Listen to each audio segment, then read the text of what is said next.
Well, what are we up to today? Well, we're going to get right into it. This is an infrared beam sensor, or they say a transmitter. This is technically the repeater for a unit that I have across the front of my property, as I don't have a front fence. Now, I have a spare set of these, but yesterday the ants moved into it. And the ants decided to move into it as a result of torrential rains and flood temperature. And these look like actually really young ants that have died in here. They were moving their entire nest and eggs into this thing, as is not the first time it's happened. Now, at the time, I didn't have time to fix the thing. I just swapped it out with my spare. Now, I've actually, for some reason, ants really love these things. It's not the first time I've seen this happen. And there's a bit of mystery damage to that too. I wonder what that was all about.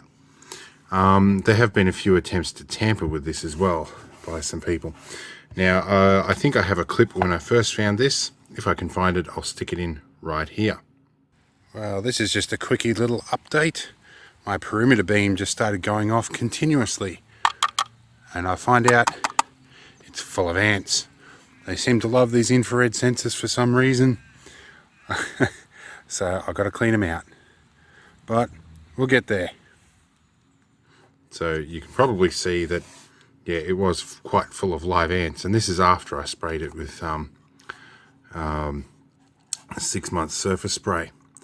But we do need to start stripping this down, seeing how many ants are in here, and seeing if we can actually get some sort of life out of this. So let me get some tools ready and we'll move on. Alright, so the first thing I'm going to do, I use square drive screws to affix these things. So I'm going to try and remove the old one out of here. Gets us on some level ground. And we're going to try and take this, this cover off for a start. Now basically these are like a dual beam, and this thing just receives a signal from one end and bounces it back the other way. This unit just takes power. The other end has the actual relay and everything in it as well. And the non-magnetic screws. Okay. That's nifty. Not. So we might use this as a parts tray, because I might actually easily drop that. And you can see here, every time I handle this thing, there are more ants dropping out of it. Alright, now let's see, will this slide up? Alright, so there's another collection of ants in here. And there's more again. So we might angle down a little bit, and we can see there are plenty of ants. So let's change our camera angle a bit, and hopefully I can work a little more easily here. So we have our board in here that should pop out if I do things right. How do I get this out?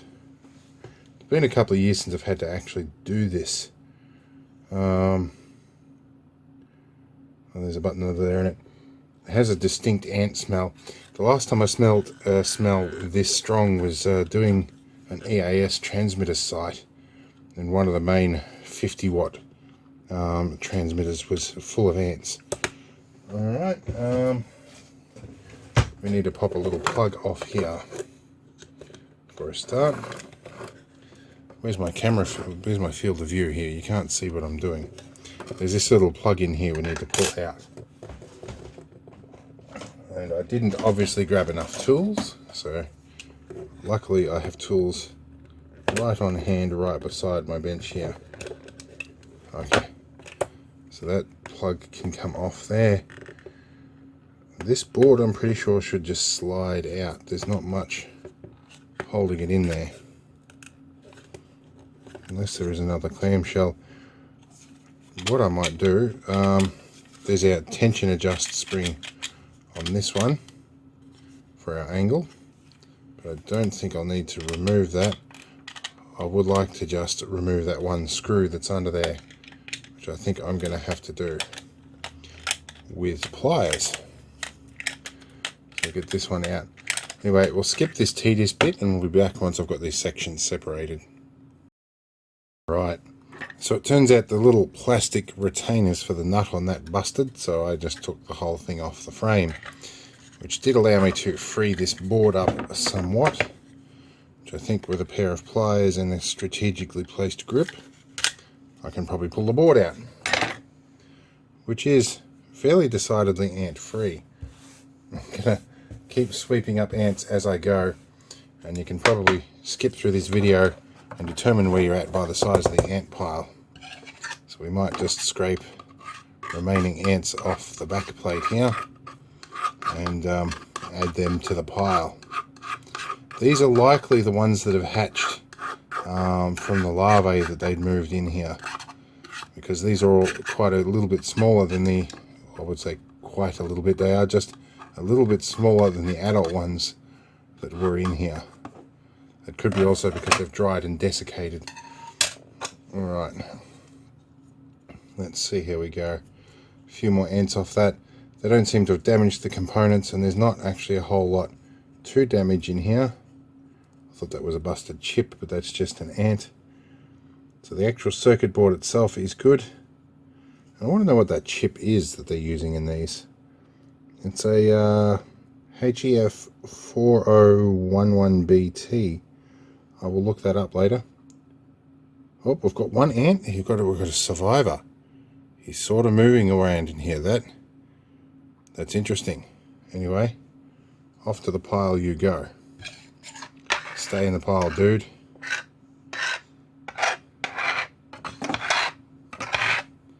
Right. Keep adding to that pile. Keep an ant walled in by a pile of his own buddies. Alright, so that one's alright. Now we need to get this clamshell open. Some of these are often glued together, but I don't think that these ones are, especially considering the price I paid for these. But, yep, it does look like it might just pop open with a bit of finesse. And the special spudger tool, which is courtesy of Tinkerman Mick. Alright, more ants in the back of that. They seem to like being in around this particular module. So let's remove these guys, which should just clip off. I do like when they don't use too much hot glue. Now this has got a little bit of goo around it and a couple more dead ants in here. But fortunately the infrared LEDs appear to be doing quite good. But there is a bucket load of ants stuck in here. Let's get another light source and see. Hang on a moment. Okay, I've turned on the backlighting for the camera. Now you can see the ants in there, but there's also a pile inside the lens. This is what I thought might happen. So there's more coming out. And there's a nut. I'm going to separate that. Oh, and there's still a couple of stragglers kicking out. I'm surprised that they survived this long in here. Now they might shake out of the lens like a funnel, but I think I might fully disassemble this and go and give it a wash and get more ants out of it. Let's add to our pile again a bit. Now keep in mind guys, this is actually a pretty small amount of ants in here from what I've seen in these things in the past. Once upon a time, something like, I think around about, what is it, it's 2021 now, so it would have been around about 2004 or 2006 or something. I was working for a security company where we installed these, and yeah, they used to get full of ants all the time. There was one that was so full there just wasn't a spare inch left in the device. Alright, there's our two. These feel like glass lenses, but they're acrylic. Alright, so that gets us a few more ants out. There's a few more in here. This is just going to get a rinse. There's a big clog of them hidden away in there. And in that. And I feel one on the back of my neck actually, or maybe that's just psychosomatic. Another one there. Alright. So let's go and wash all these parts and come back. So we've successfully rinsed everything. I think it's time we disposed of our trophy pile of ants. Preferably with something that's a little bit straighter, like a good old straight edge. Oh, that was uncomfortable on the teeth. This is why I have surface spray right next to my desk, because I clean this sort of stuff up often as I go. But for the moment, I'll leave the desk dirty and fix it up the rest of the time. Now we need something to dry all our parts. Task, we have a cotton cleaning rag. I buy random assorted rags in bags labelled as workshop rags from Super Cheap Auto or Bunnings or Bursons or whoever happens to have them and is closest at the time.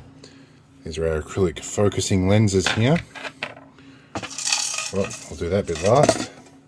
This is our back plate. This is good dry off. I'll do that. Alright. Just going to get all the little nooks and crannies. I'll give this a little bit of time to dry off in a warm airflow in a bit. The back of our illumination module, I'm going to call it. Alright. There's our little lens assembly. I did this with nice hot water, and the smell of formic acid is now all through the laundry, by the way. There's not much way I'm going to get in there to dry that out. Not without huge amount of difficulty, but I can probably just poke this in here and absorb a little bit of moisture and try and soak that up. This one's the more challenging one. You see before in here there's actually a little captive nut that you can probably see just in here, and that busted free as I was doing this tension screw up. So once I get this dry, that'll be an opportunity to tighten that nut properly, because that determines the tension that's on this, which is pretty critical to keeping the alignment right. I'm not sure what happened here. I think about a year or so back, the power service guys, when they were putting their signs up, actually bumped this sensor, and they bumped the cap off it. And it set my doorbell off for like a good 12 hours while I was away. So I come back to very flat doorbell batteries, and it was sounding very woeful and sick and going ding dong in just a really low wobbly pitch. Now I definitely do want to keep the moisture out of this, because this houses the circuitry. Right, I'm going to let that to dry for a few minutes, and once I'm confident all the water's out, we'll be back to reassemble. Right, so we're mostly dry. I'm going to try and grab this nut either side of the plastic there, and then do this up a little bit tighter till we've got a bit of tension on it. I kind of feel like I might have busted something during the removal process. It's getting there. A little bit more. Almost. Some of this stuff can be tedious. That's better. It's about right. Cool. Okie dokie. Now, first order of duty, let's do our lens assembly here. And drop our lenses back in. And they look pretty good. I don't think I really need to clean them with alcohol or anything like I'd planned to. I think they're going to go in just fine. Says the one that doesn't go in just fine. That clip is a bit stiff. So let's shove it under that clip, and I see. They've obviously cut or made these in a cast and then chopped them out. So there's actually a flat piece on the casting, which I think is throwing a spanner in the works. There we go. Alright, now, because I actually do intend to use this, I'm going to give it a little bit of a clean up with some isopropyl alcohol. Just only 2 squirts. It's valuable stuff these days with COVID and all. But that should help mobilize some of the moisture that might be in there. Cool. We'll put our illuminator board back on. I don't actually remember which way up this board was, so we're going to just go with it and hope that this aligns properly. Now that looks like a cable strain relief and a cable exit out there. This doesn't seem to have any particular engendered direction. Oh. Cool. It's half our problem. Now, tiniest little bit of moisture in there, a little bit of that. Hopefully that should help increase or decrease the evaporation temperature of the water. Now, you know what, I think we might attach this before inserting. First, before inserting, manual please read first, says Chinese supplier. Alright. Okay. The light's in the correct spot. That all looks pretty good. Pop that up there. Oakley dokley. Now we probably need to, worth us giving this a little bit of power and testing if it lights up first. So let's try that. Okay, so for power supply, I'm going to take our banana plug connector here and give ourselves 12 volts. And we'll come back down quietly. My camera tripod is a little bit chunky, and we'll give it negative on that one. If this works right, you should be able to see some infrared light come out of that. So let's see if I can do this with these two. Oh. This time of night my dexterity is not great. So we have a green light on,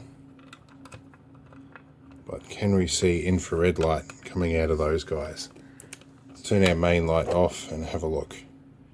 Yes, it does appear that there is some infrared light coming out of both of those lenses in a nice little directional beam, which you guys will see as purple light.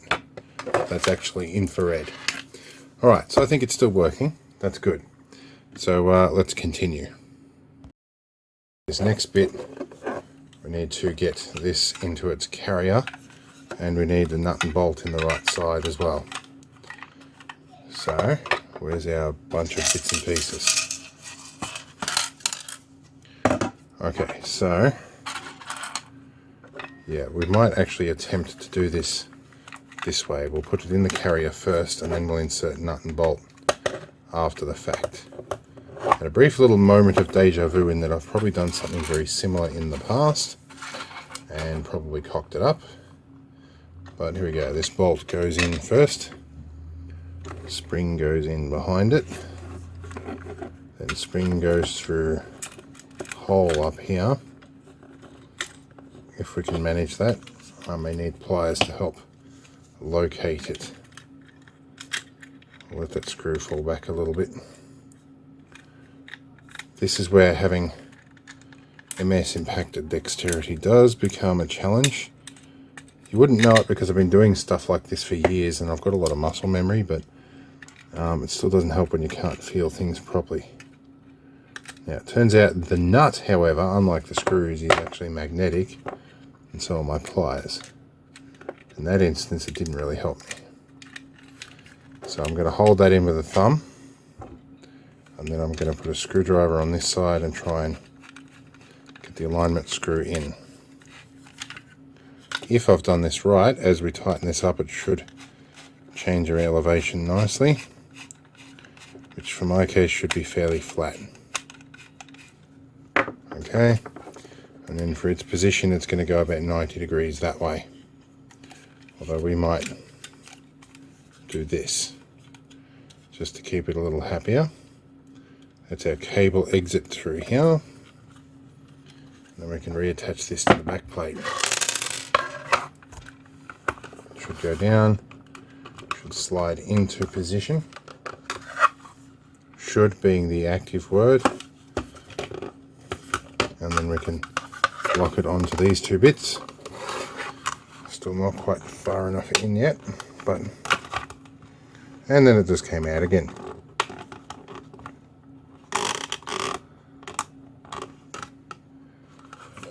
gives me the impression I've done something wrong, but I think it'll be alright once we put the screws in. You often don't get second chance with self-tapping screws and plastic, but yeah, I just felt that drop into its locating lug, so I think that's alright. These are fairly soft, mild steel screws, so I'm trying to be gentle with them. We don't really need a tremendous amount of torque here to do this. Why did they use non-magnetic screws? They almost feel like aluminium. Okay, I'm going to need tweezers to put them in. There we go. You may or may not hear random sounds from my apprentice in the background. No matter how many times you inform her of what your intentions are, she still forgets and makes noise. Alright, I think we're about done for the reassembly. We can put our cover back on. I might feed this a bit of power temporarily and see if it shines through the casing. We have our test probes here. Let's plug them in, observing the polarity is correct. And I made these with silicon wire, which is good. That is our negative terminal. It needs to put a tiny bit. That's our positive terminal. Just doing these up gently. They don't require a tremendous amount of current. Something like 30 or 40 milliamps or something. Let's turn you on, and we'll align this with the camera. And see, we have a green power light on the top. Let's turn our main light off. We should be able to see somewhere here. We've got to find the angle that lines up with the camera. There we go. So we have 1 and 2 working. And if we put the cover on, we should be able to see that this cover is transparent to infrared light, which is quite nifty. So if we do that just to prove it's not a reflection, that's pretty cool, isn't it? You can see through some plastics under infrared. Right, so that's good. Alright, so that means we're pretty well done. Remove our probes off the side here. Drop you back on. We'll save that screw for another day. In fact, it can go into my assorted screw drawer. It's full of all sorts of random screws that I will one day hope to use. And that's pretty much it. And these don't really have much of a brand, but they're an ABT-100 model, so yeah. And 12 or 24 volts AC, 11 to 18 volts. They've got a rectifier in there as well, and a regulator. And this says alarm output, normally closed, normally open. Has a tamper switch in here, or this particular one doesn't. But the more modern ones I've got do have a tamper switch in both ends. Alright, well that's it for this, for the infrared beam. So we'll see you all in the next one. I hope you enjoyed seeing lots of ants. Yeah, there's a quick addendum, the cleanup. I'm using some surface spray here with some random smell that I found in the wife's stash. It's also handy for doing my mouse as well. But this should get the formic acid stink off everything else. Yeah, nifty little trick if you guys want to clean all the human skin cells that accumulate on the pads on your mouse. I'll show you a nifty little trick for that because I'm going to do it while I'm here. Take a cotton rag or something as near as you can find. Do a quick little spray of some desktop surface cleaner on here and just drag your mouse across it. Drag all the pads across it. You'll find they'll come perfectly clean and your mouse will feel a lot like new and glide. I also don't use a mouse pad. I have a desktop made out of melamine, which is basically, well, it's some sort of plastic coating on MDF timber. It's very cheap. It's about 30 bucks a sheet. So when I do stuff like this to my bench, I can replace it quite cheaply. All right, that's the end of our video. See you in the next one, and I hope you had fun.